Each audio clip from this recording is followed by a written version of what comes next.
জন্য এইবারের calling visa যারা আসবেন টাকা পয়সা যেভাবেই লেনদেন করেন প্রমাণ রাখবেন।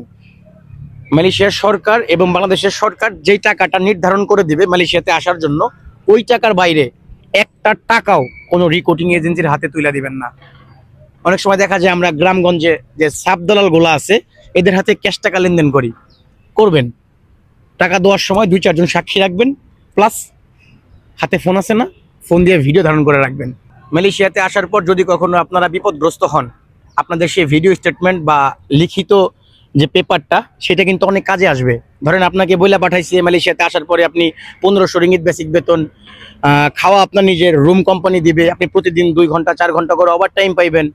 আপনি যদি মালয়েশিয়াতে আসার পর আপনার এজেন্টের কথার সাথে মিল না পান, আল্লাহ না করুক কোনো কারণে আপনাকে দেশে ফেরত যাইতে হয় বা আপনি ফেরত যাইতে বাধ্য হন, সেই ক্ষেত্রে আপনার যে প্রমাণগুলো আছে সেই প্রমাণগুলো নিয়ে আপনি যদি সরাসরি প্রবাস কল্যাণ মন্ত্রণালয় বা পার্শ্ববর্তী থানায় অভিযোগ করেন, আপনি যেই টাকা খরচ করে মালয়েশিয়াতে আসছিলেন অন্তত সেই টাকার ভিতর থেকে 70% টাকা ফেরত পাওয়ার একটা আশা থাকবে। কারণ আপনার কাছে প্রমাণ আছে, আপনার সাথে যে কথা ছিল সেই কথা আপনার এজেন্ট রাখতে পারে নাই। আপনাকে টাকা ফেরত দিতে বাধ্য থাকিবে আপনার দালাল বা এজেন্ট। এই জন্য আবারও বলবো, বর্তমান সময়ে যে কলিং ভিসা ওপেন হয়েছে, সরকার নির্ধারিত টাকার বাইরে কোনো রিক্রুটিং এজেন্সি বা কোনো সাব দালালের হাতে অতিরিক্ত টাকা দিবেন না। 1 টাকার ভিসা 5 টাকা বানাইতে দিবেন না। 10 মিলে করি কাজ, হারে জিতি না হিলাস।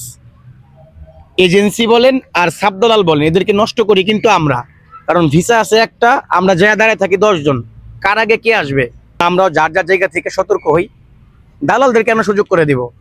মালয়েশিয়াতে আসতে টোটাল খরচ হয় একটা শ্রমিকের 2 থেকে 2500 রিঙ্গিত, যা বাংলা টাকায় কনভার্ট করলে 60 থেকে 65 বা 70,000 টাকায় ধরেন। সেই জায়গায় 1 লক্ষ টাকা একটা রিক্রুটিং এজেন্সি নিতে পারে। 1 লাখের জায়গায় 2 লাখ, 2 লাখের জায়গায় 3 লাখ, 3 লাখের জায়গায় 6 লাখ কিভাবে হয়? মালয়েশিয়াতে আসতে যেই টাকাটা খরচ হয়, আপনি যদি ওই টাকা খরচ করে মালয়েশিয়াতে আসেন, মালয়েশিয়াতে আপনি যেই কাজে আসেন 2-4-6 মাসের মধ্যে আপনার যে টাকাটা খরচ হয়েছে সেই টাকাটা আপনি তুলতে পারবেন।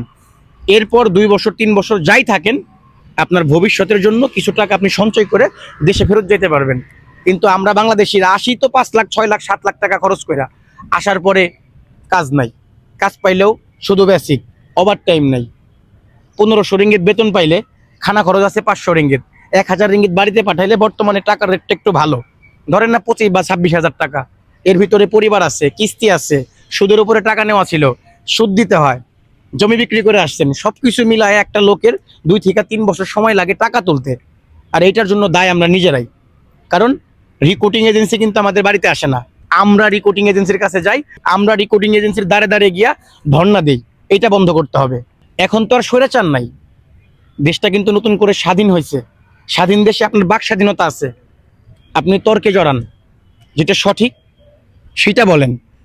আপনি একটা রিক্রুটিং এজেন্সির কাছে যাইবেন, পাসপোর্ট জমা দিবেন, তাদের কাছে যদি কোঠা থাকে আপনাকে বলবে আছে কত টাকা বেতন, কয় ঘন্টা ডিউটি, কয় বছরের চুক্তি, আদার্স যে ফ্যাসিলিটি সেইগুলা ভালোভাবে জানবেন। আর জানার অধিকার আপনার আছে।